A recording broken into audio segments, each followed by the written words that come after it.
Chair now calls Jeffrey S. Morgan. So, Mr. Morgan, welcome back. Introduce yourself and offer your testimony.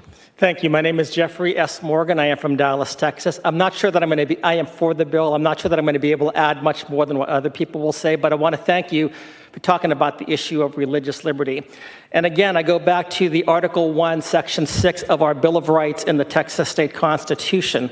All men have a natural and indefeasible right to worship Almighty God according to the dictates of their conscience. And the difference between the Texas State Constitution and the U.S. Constitution is that the legislature has an affirmative duty to pass laws to protect this right. So as looking at what you have right here, this is great. I want to talk a little bit about something that's going to seem a little bit off target, maybe off the bill here, but I think it's still important. Because when you look at religious liberties, I believe our religious liberties have been under attack for a number of years by the state. And bear with me on this. When you look at the institution of marriage, to Roman Catholics and Eastern Orthodox, it is a sacrament of the church.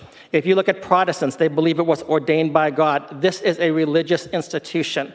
And yet in our state right now, we have unilateral no-fault divorce that will destroy that marriage unit, that sacrament, that ordinance. Now, if we believe in the separation of church and state, however you decide on that, that is a very big issue. And one gentleman here talked about communist Cuba. If you go back to 1918, one of the things that Vladimir Lenin did to destroy religious influence in the society was to attack the institution of marriage.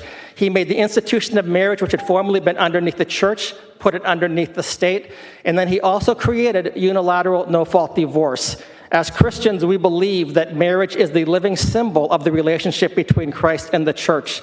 I support this bill, but I also hope, too, that the committee members here will look into this other issue, because this is a very deep issue. We have been attacking religious liberty in the state of Texas through our marriage code, just as Vladimir Lenin did.